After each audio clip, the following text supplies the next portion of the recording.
Hi, Vielka. Welcome to Teach Music Online podcast. How are you today? I am so excited to be here. Thank you so much, Carly. This is really meaningful, and I'm just thrilled to be here. Well, we have so much to talk about and dive into, and I just love every time we get to chat because there's so many things that we share and have in common with music and with teaching. So I want to dive into first, how did you hear and learn about Teach Music Online? You have been a member for several months, if not even maybe a year now. So tell us about how you found it, if you can even remember back to that. I do remember it was through a Tanara virtual conference that they were having, and you were giving a couple different lectures, workshops in it.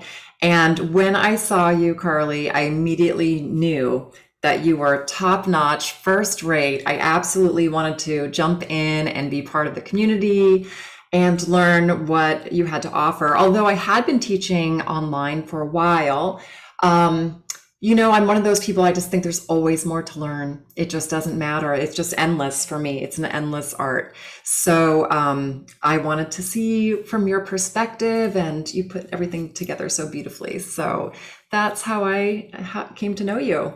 Yes. Well, thank you. And I actually, now that you say that, I can remember back, that was December of last year. And I can remember you in the chat in those calls. And I can remember you connecting with me. And so that's really fun for me to remember back to when you joined.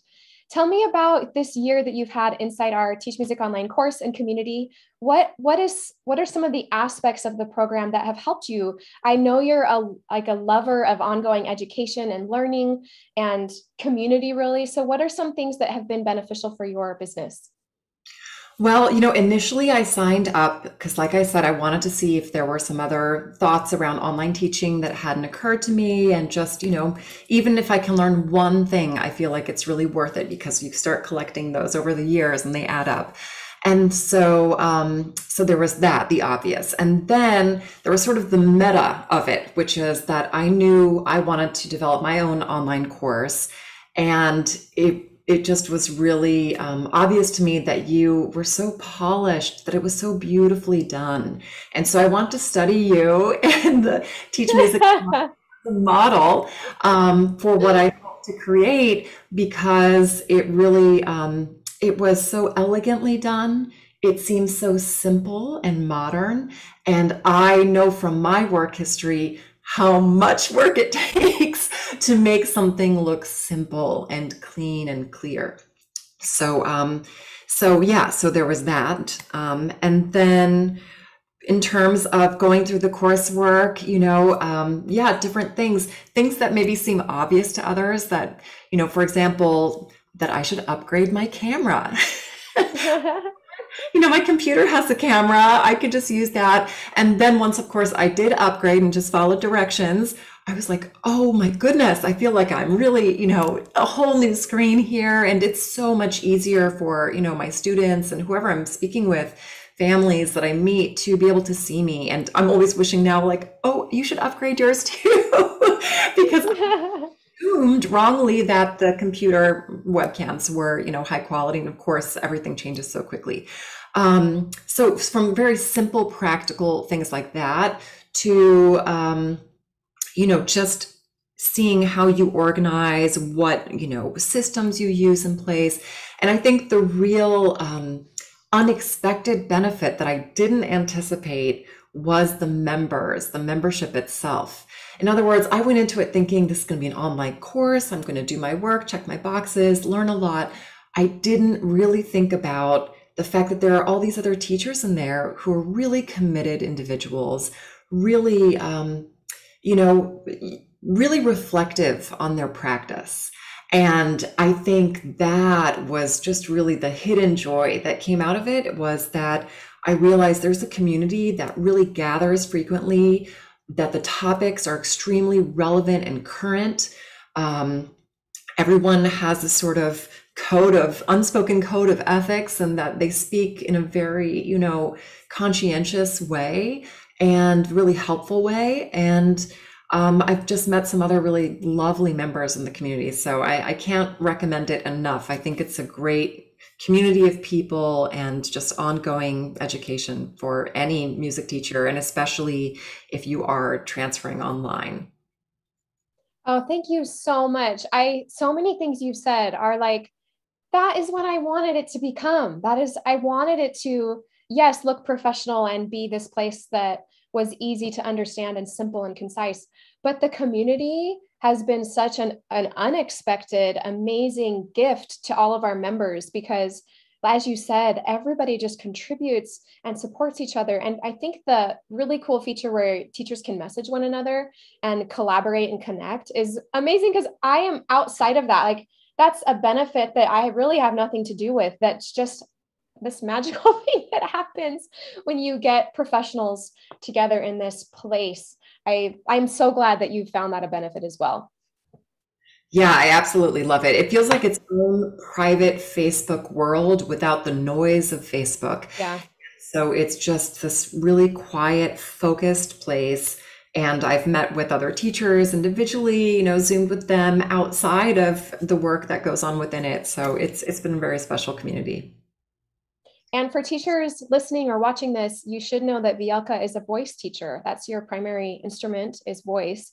And, a lot of people come to me and say, I'm teaching voice. I don't know if your program or method is for me. And I try to, explain to them, it is not just for piano teachers. There is a lot of benefit for piano teachers, as many of our members are pianists. And the bulk of the membership is on, like you said, the business methods, setting things up, your camera, your technology, and then all of the automation and the marketing and the social media, which definitely has overlap across every instrument.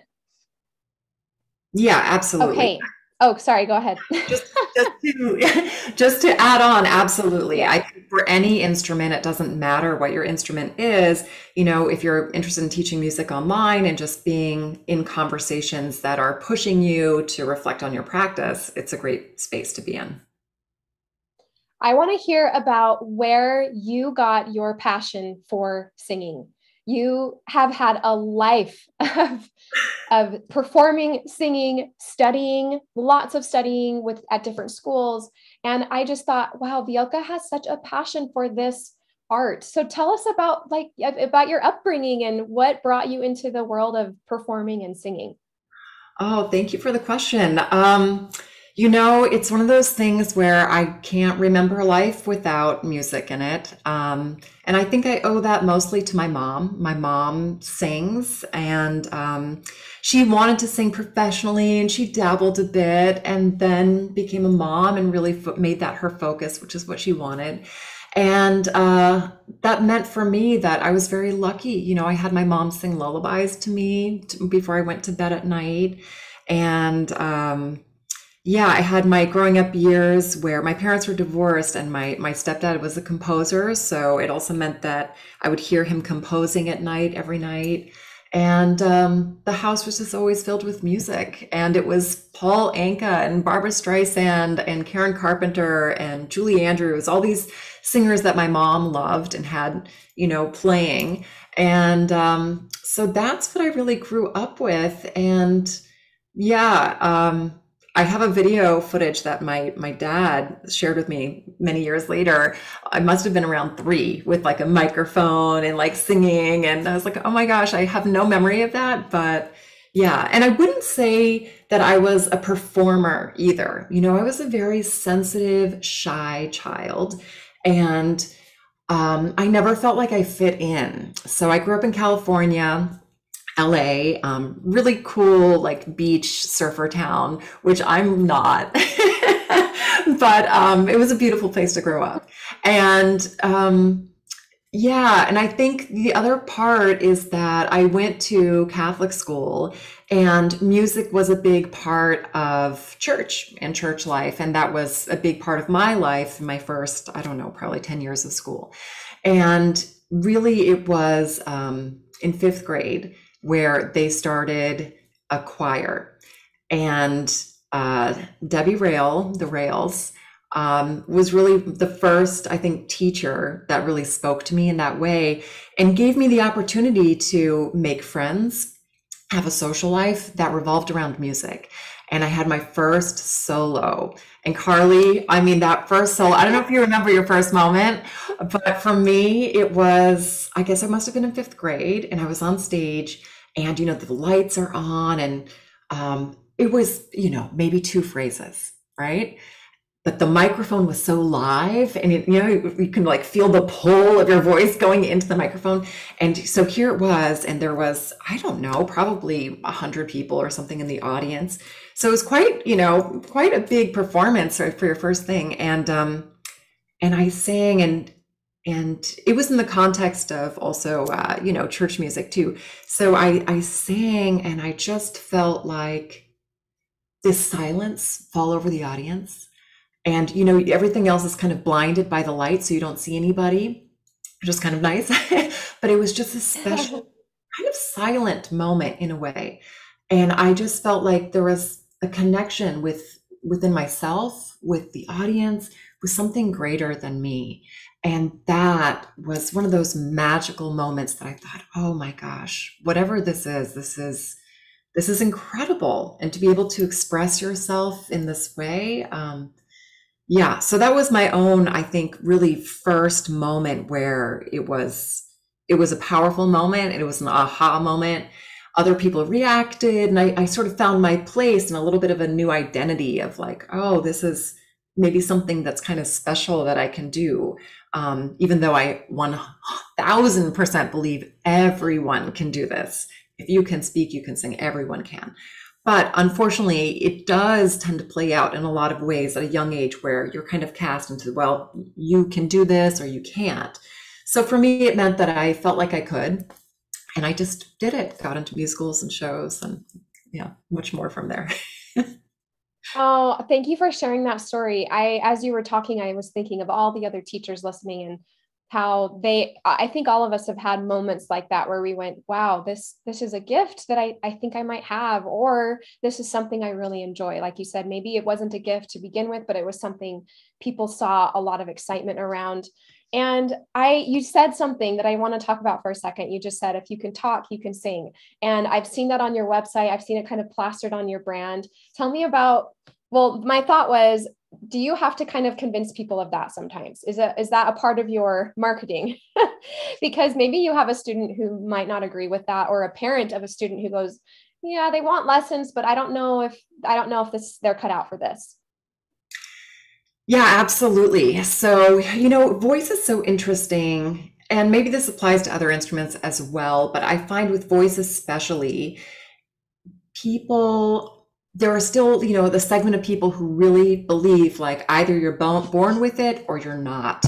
Or I can't even tell you how many times I've heard people say, I'm tone deaf. Oh, I wish I could sing, but I'm tone deaf. I can't.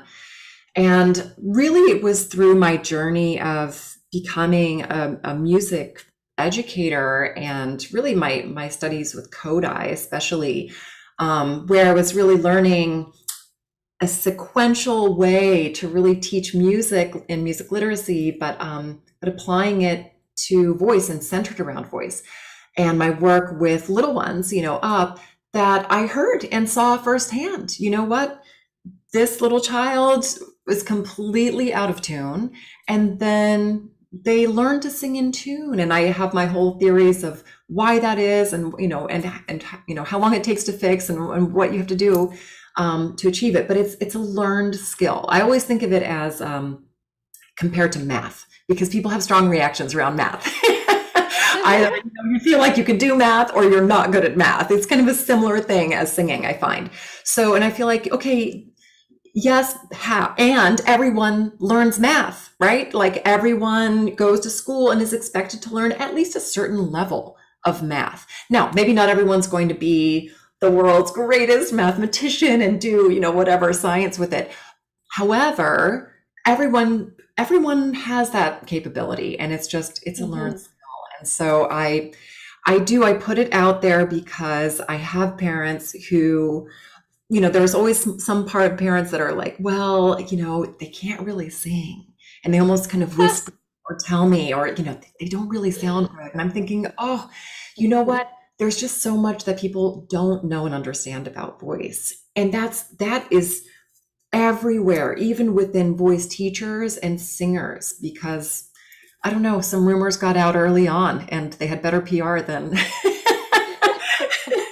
than this message. So I'm So spreading. true. So true. Yeah. So tell us about Young Singers Academy. When did you create the school? This is a music school that you own and run. And I just want to know everything about it. When did you start it, and what it has been some of the best parts of having the school for young singers? Yeah, that's a great question. So really, this was a very organic growth for me. So my journey was that I moved from LA to New York to go to music school, studied classical voice at Manhattan School of Music, went to NYU for music education, got into teaching, taught in all different kinds of capacities and things, and got into private voice teaching. And that would have been when I was graduating from NYU.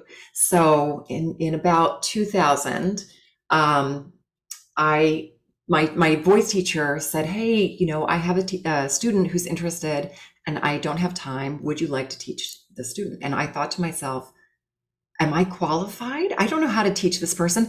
And that was after I had degrees and years of study. So, it kind of tells you, I don't think that's just my reaction, by the way, based on all my conversations I've had with other singers over the years. So, I did take on that first student. And so for me, when I think about, when did Young Singers Academy start? I think it started that day, in a sense, in that it began my personal journey of, okay, how do I teach others to sing, and what does this look like? And at the time, Carly, so I'm here in New York City, right? And in Manhattan, in the Village, and there were no other voice teachers. I was part of NATS, which is the National Association of Teachers of Singing, and NYSTA, which is the New York Singing Teachers Association, all these mouthfuls. Anyhow, all these voice teachers and rooms of them, nobody was teaching kids at that time. Wow. And the student I got was a sixth grader. I believe she was sixth or seventh grade at the time. And she wanted to audition for LaGuardia, which is the FAME school here for performing arts. And it's a serious audition. I mean, it's very competitive to get in. So that's how it started. And basically, after getting into it, finding my way, carving my own way, using all my, experiences to really come up with my approach, we'll call it about 5 years ago, I got to the point where, after having my own, getting married, having my own kids, who are now almost 14 and 12, I started to decide, okay, there are more students than I can have. And it was just word of mouth, Carly. I mean, you have to imagine, I only taught in nonprofits. I didn't know anything about business. This was not, I just followed my heart and my journey. And so at that point, I had more than I could handle. And I thought, rather than, because I didn't have anyone else to refer them to either, because I'm very picky.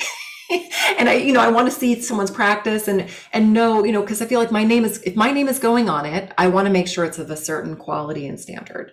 And so I thought, well, rather than not help these families who are looking, I'm just going to start, hiring some other people and teaching them my way. And so that's when it started to grow. And the name came out, it's probably been maybe three years. I think that's about right. About 3 years since I even gave it a name, Carly, because literally it was voice classes. I mean, I did not know.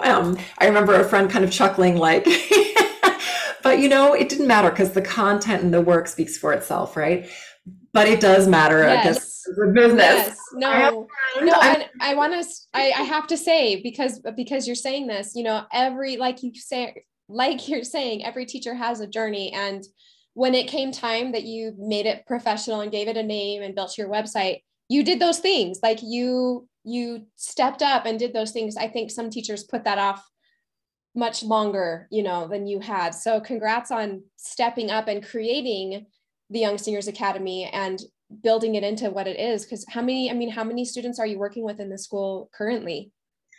So it's fluctuating. And yeah, I'll say, we got the name, the logo. We officially became an LLC March 2020, Carly. So right at the top of the pandemic. Yes. And we switched overnight from being in person locally here in the village to, working 30 to 40 families to getting calls from all over the world and working with, I Wow. think it got up to 115, 120 students.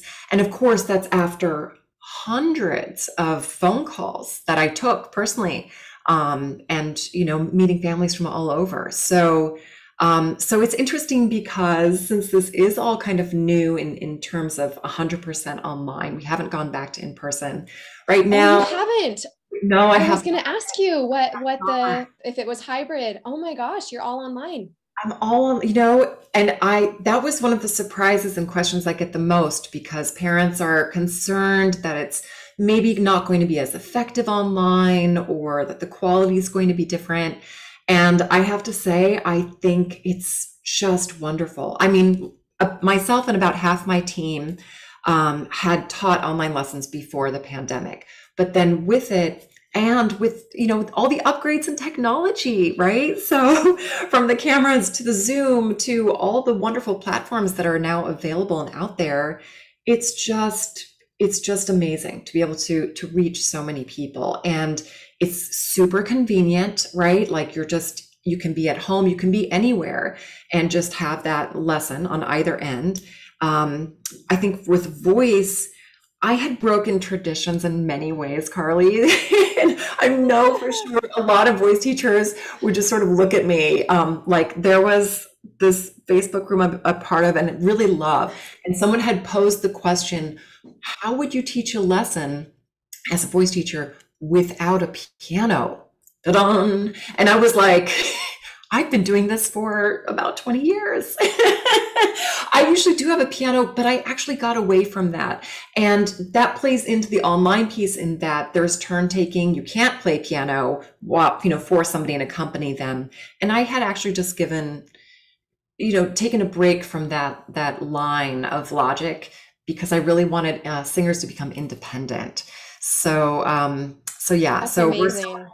online, and I am starting to see and feel like my New York people, my crowd is going to want in-person lessons. I get it. I think there's some Zoom fatigue that's happening right now, especially in the city. And as a mom, I understand. At the same time, it's so convenient, and of course, to have a global reach. So I for now, and especially for health reasons, I mean, singers are notoriously hypochondriacs. Any little thing affects your voice first.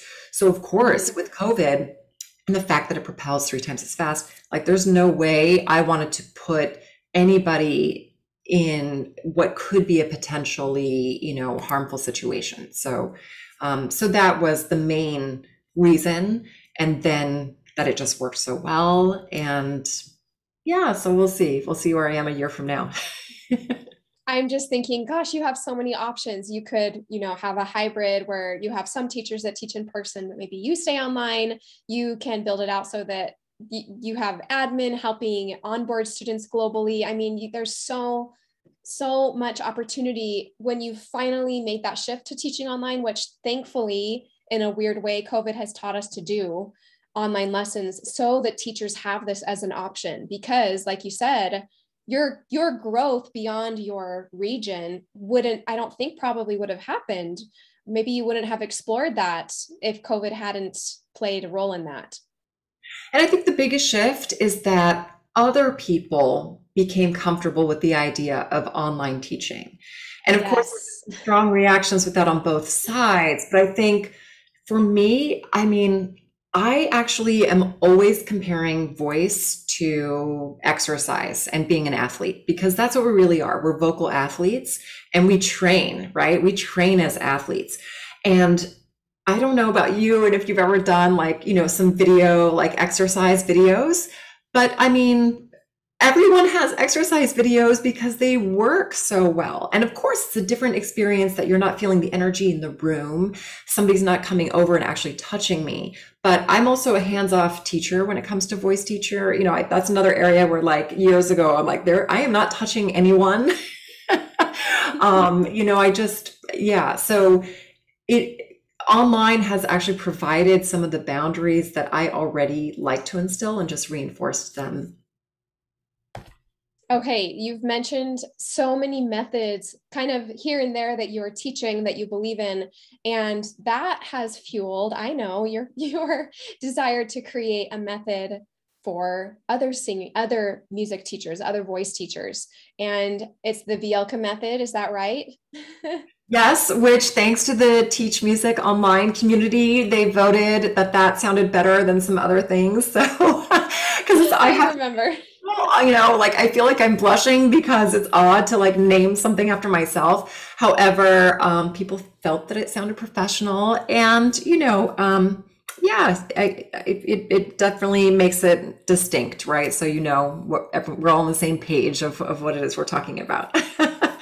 So what's the big vision for the Vielka method? What do you want it to become? What are your hopes for that new exciting road journey?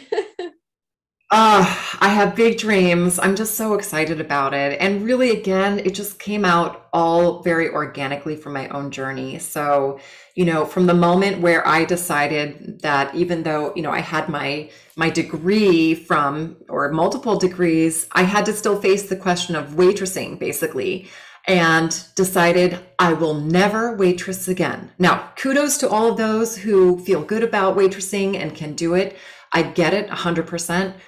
I had nightmares from waitressing. It was stressful, and I think I'd be better at it now. And I learned a lot, and I'm really glad I had the experience. But I made that decision. I drew that line in the sand, and decided to focus on teaching, because then I thought, well, if I really know how to teach something, I'm going to be even better at my art myself. And so when I think about the Vielka method and the different ways I want it to play out, I go back to, obviously, with Young Singers Academy, my journey of being that young singer, really wanting to have lessons, being told I had to wait until I was 16, past puberty, to start then, which to my horror is still in the air. I still run into very well-educated, top school situations that still have that concept in mind, and there's no scientific proof to show that's the case. Anyway, that could be a whole other podcast. So I'm adding it to the list. starting with my young singers to really provide for them the service. And of course, the Young Singers Academy uses the Vielka method, right, in how we approach that journey. And then really giving back to that younger version of myself that came out of school with a performance degree, or knowing that you wanted to teach, or thinking about it, but also knowing they didn't really give me any way to teach other people, to teach especially kids. There is no real method that I'm aware of, and it's a big world, so I'm sure there's something brewing out there, but there's not something obvious, at least, right? Of this is a tried and true method of how to teach kids to sing. There used to be 0 books on the topic. I've, been sort of in my own little space doing my thing and just watching over the years, and some things have popped up. But what I'm offering is really very practical, simple tools that kids can own starting at age 3 and up. I have taken 30 years of vocal study and condensed it into 4 words that even these young singers can do. And so I think that helps sort of demystify. And it's so much with voice, because there's all this technical language you can get into, and the science, and it's all wonderful. And I don't know how effective it is in that 30-minute lesson that you have with a youngster to actually make change and make it be more than some of the more obvious things of, diction, for example, which of course we need, but to really get to the core of how do we produce amazing tone. And how can we start that at a young age instead of having to wait until whenever or never? And it really applies to all ages. So being able to give these sort of young graduates or young teachers coming out the tools right from the start, so they don't have to waste time, trying things out. And it's so much wasted time. I want the whole field to just get catapulted, and for kids too. Because I think one of the misconceptions with kids' voices is that there's this breathy, airy tone. Oh, and that's what kids' voices are. And I'm thinking, no, that's what an unsupported voice is. And we can get the clear tone without pressing from a very young age, but it's really about technique. So I sort of love the mechanics of it and that. But then I also hope to continue, to train teachers of any age and really expanding into music teachers, because a lot of my work has been outside of, my specialty of voice. I'm actually just working with all kinds of music educators. And I know that they are not getting what they need in terms of, how do I do this? How do I teach singing in a music, classroom when so much is around voice? It's the one instrument you're guaranteed, hopefully to have your whole life. So addressing, any choral directors, music educators, young performers who are interested in teachers, and even expanding out into speakers, because it applies to your whole voice, not just singing. So I've worked with, people who are running for city council and with entrepreneurs and public speakers, because it's all about exercising your voice and expanding what your voice can do, strengthening the tone. And the story that really kind of got me to the place where I'm like, you know what, I think I've done enough work on my own where I'm ready to this works. Because I kind of had to prove to myself, this is kind of a bold statement to make, it feels like. But I had a cancer survivor who came with her daughter. And so I gave the daughter the lesson, but she was interested also for herself, because she had been told that one of her vocal folds was paralyzed due to, some things they had to do in surgery. And when she showed up, she was talking like this. It was very little. You could barely hear anything. And within the hour, Carly, complete range, high to low, several octaves, clear tone. It floored me. And I said to her, I don't know what I'm going to be able to do. I've never had a case like this, but I'm going to do my thing and we're going to see where it goes. And that for me was like, okay, I've got to, I had another aha, which is like, I adore my kids. They're not really into this. This isn't it's not going to go on through my kids in any way. They have their own journeys. So, I've got to pass this on. I realized, oh my gosh, I have been so privileged that I took the total leaps of faith that I did along this journey, moved, left everything behind, everyone I knew behind, came to New York City. I had amazing mentors. And it's this combination of everything over the years between my music teachers, my voice teachers, choral stuff, marathon running, and being a yogi, and all these different things that I've pieced together to really come up with this approach. So I'm just bursting with excitement to really help people, because I know how shocking it's been. And really in the last few years of now passing it on to other teachers, that I think has been the final push of really honing in on how do I even drill down further, make it even more simple. And I know I have more work to do, but I feel like, okay, I've got to just start sharing out, it's time. You have enough. Yeah, you have enough. Oh gosh, there's so many things. The first thought is I'm so excited when you're ready to start sharing, because I want to share with the teachers in our community and the Teach Music Online community, because I have so many thoughts. Another thing I was thinking was, there is so much value in creating courses from somebody who has a life of experience in this area, or just a skill that others don't know, because what you're talking about is, as you said, something that we cannot find in most universities or in an online program that exists.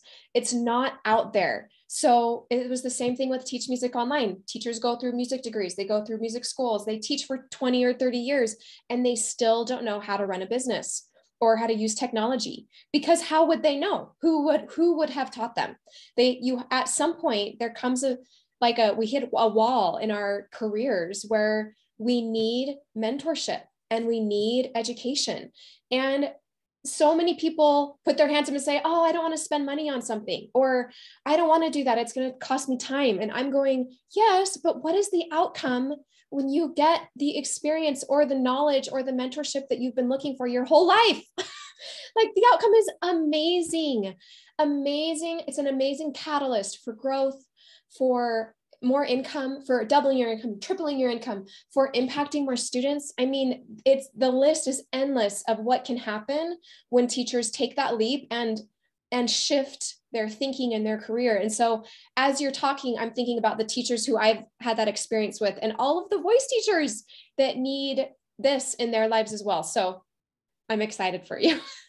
Oh, I mean, I have so much that I want to just speak about, all the points that you brought up. I mean, I'm so crazy passionate about this. And really, one of the other just sort of fires that got lit under me was, I'm in New York City, right? So it's the hustle and bustle, and I'm surrounded by people who are at the top of their fields in really prestigious organizations, especially outside of music. And where I live, I feel like, I'm one of the few kind of music people around. And I'm sure that's not true, but, at this point, I'm in my mom bubble a lot of the time and leading that life. And anyhow, I got to the point where I just felt like, why is it that I'm not really owning the things that I've done? And I guess I want to share this for those people listening, because I know it took me a lot. And I felt like, wow, like I literally, did so many projects and worked with Carnegie Hall,